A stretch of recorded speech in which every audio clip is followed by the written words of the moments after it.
Hello and welcome to Under the Superscope, where we take a look at some of the most famous games of all time and try to figure out if they still hold up today. And this time, we're examining a Zelda game that I don't really hear that many people talk about. It's the Game Boy Advance's The Legend of Zelda, the Minish Cap.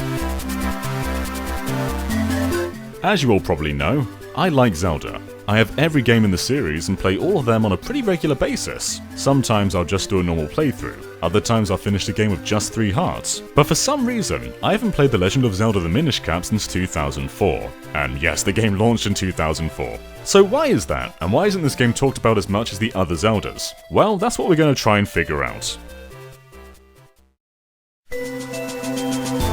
I love 2D and 3D Zelda. I think A Link to the Past is pretty much the perfect game, and I think the same about Ocarina of Time. But for the time, Minish Cap was somewhat of an important statement. As the industry was leaving 2D behind, the future of top-down Zelda was not to be forgotten.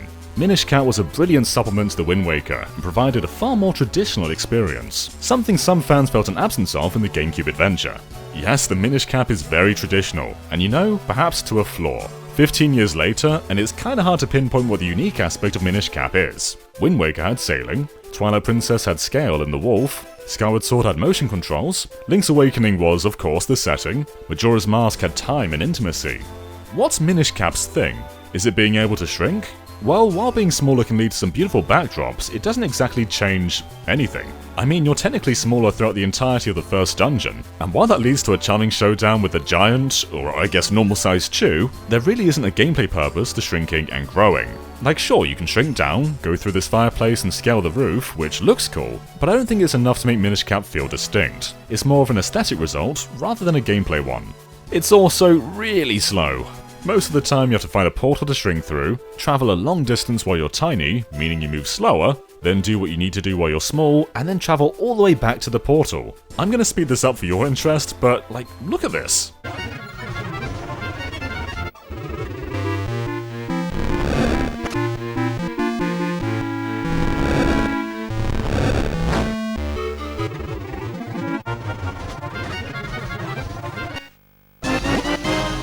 Sometimes a process like this can take around 5 minutes. And compare this gimmick to A Link Between Worlds.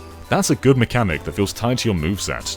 In fact, the Zelda series kind of has an evolution of this mechanic. In Minish Cap to transform you need these portals.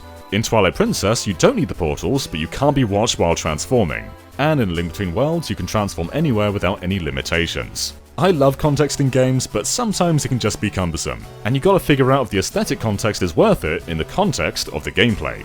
So I don't think Minish Cap has a strong identity of its own, but that doesn't have to be a bad thing. And I'm sure for many, this could have been their very first Zelda, so any derivative aspects wouldn't feel, well, so derivative. And actually it does a pretty cool thing, where it mixes the mechanics of 2D Zelda with the aesthetics of a 3D one. You'll recognize NPCs like Malon, the Postman, and Beedle, and the general art style is very much in line with Wind Waker.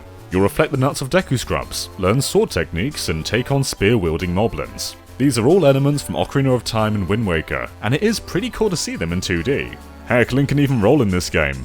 This game's an interesting case study because it does a lot of what's been done before, but it came at a time where that's kind of what Zelda needed for some fans. So on its own merits, how good is The Legend of Zelda the Minish Cap?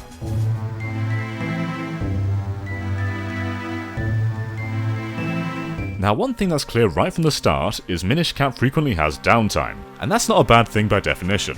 Downtime can be crucial when it comes to pacing, and a lot of the times in Minish Cap it can feel pretty natural. Where A Link to the Past guided you with gameplay, Minish Cap uses the opening moments to establish relationships and story. Between the opening and the first proper dungeon of Link to the Past, you've snuck into Hyrule Castle, rescued Zelda, found Kakariko Village, found the location of the dungeon, and entered the dungeon. Minish Cap in a similar duration can be summarized in far fewer steps. Go to the festival with Zelda, go to the Minish Woods, and then the first dungeon.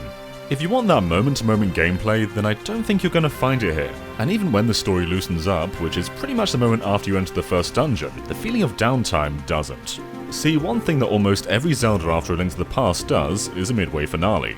You know, you do 3 or 4 dungeons to get medallions, and then you get a reward, which is usually the Master Sword, and then there's a second phase of dungeons with a different premise, like setting sages free. Something that mixes things up and raises the stakes. Well, Minish Cap has the same setup, with you needing to find 4 elements to restore the Force Sword to its former glory, but that's the thing. Getting all those elements is the start goal and the end goal. So your starting objective that you see here on the map is pretty much the entire game. So this should be a short game, right? Yet it's still clocked in a rather beefy 12 hours, which is actually longer than Link to the Past, even though Link to the Past has more dungeons and more things to do. Hyrule is also smaller in the Minish Cap, so what is going on here? Here's the thing, it's not just the downtime between dungeons, it just takes a long time to do things in Minish Cap. Whether you have to go back and forth bottling up water, or again slowly going back and forth through Minish portals, or waiting for your Force Sword to slowly charge. Come on, you can do it. I think this could have easily been a neat 7-hour game, but all of these elements add up. And then there's the moments between dungeons, like having to find all these library books before you can continue, which takes a while, or jumping back and forth on the layers of a sky maze to find the path forward. I think this is why the game didn't leave much of an impression on me the first time. It is full of tedious moments, and in the grand scheme of things, I was left with little lasting impression because of how small the game felt. But of course, it's not all bad. For the most part, Minish Cap is very clever with its items, providing multiple uses for almost every single one.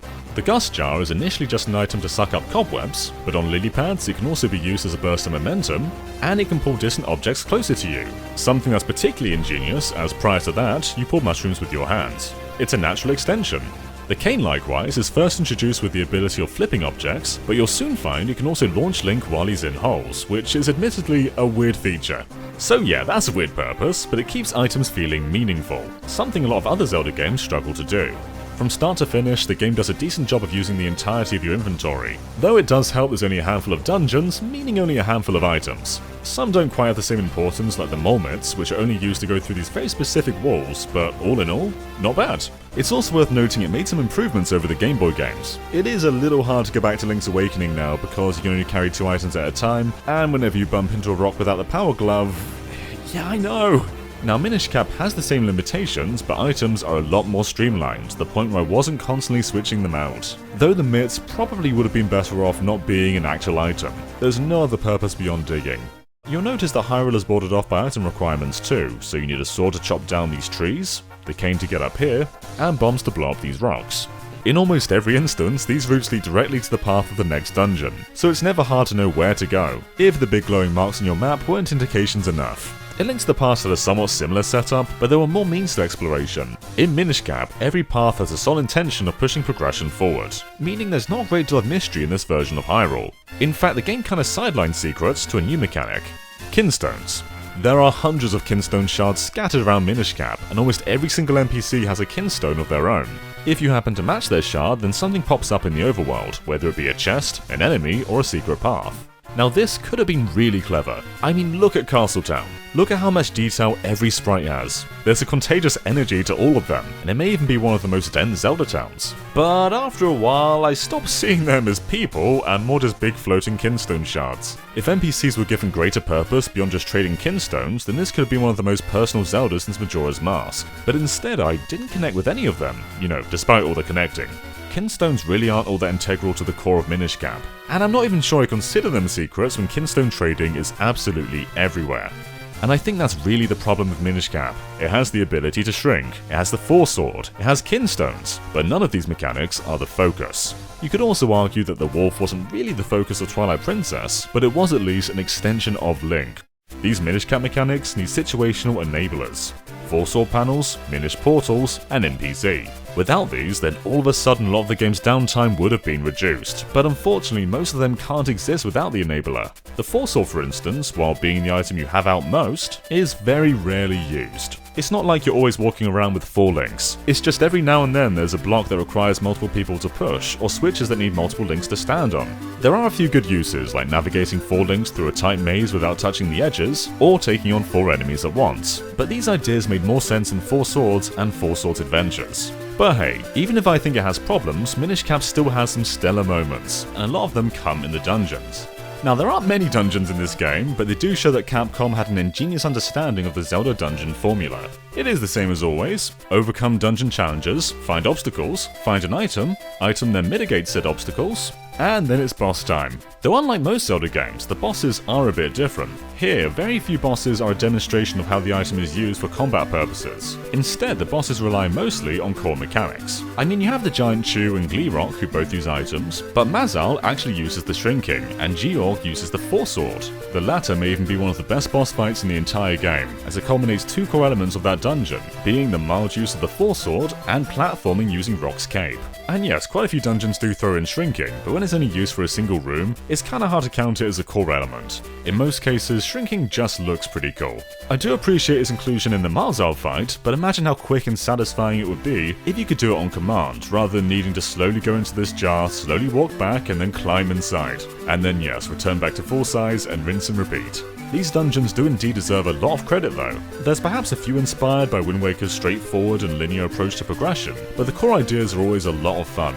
Riding these carts around may have been taken from Oracle of Ages, but the speed and expressions on Link's face are so fun to watch. And the Palace of Winds continuously finds fun ways to use Rock's Cape. There's moments where they combine it with another gimmick of the temple, being wind currents, and that's so satisfying. There's basically two types of dungeons in this game. One with a central room that spirals off in different directions, and another that follows a linear path. The linear path ones often try and give the illusion of being more open than they actually are. Like here, where you come back to the same room from a different angle, but even then you're still pretty much going from room to room, with the exploration being on autopilot. It's not a bad thing, as these dungeons typically have more exciting set pieces, but I do feel like you're losing a feeling of mastery with them. Dungeons like Deepwood Shrine though are far more elaborate. This kind of dungeon manipulation would be seen quite a lot in Skyward Sword. You'll return to this central room multiple times as you get what you need from each sub-area within the dungeon.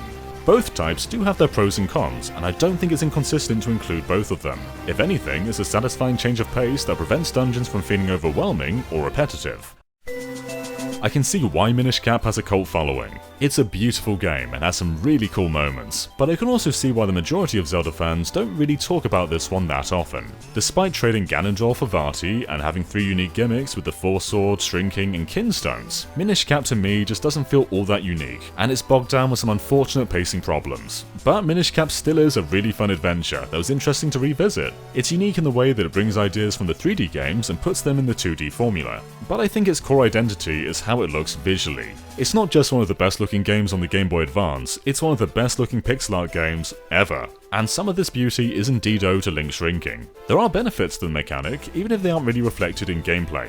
If you want a good handheld Zelda, then Minish Cap is exactly that. There are moments of brilliance, but keep in mind it does come with some baggage.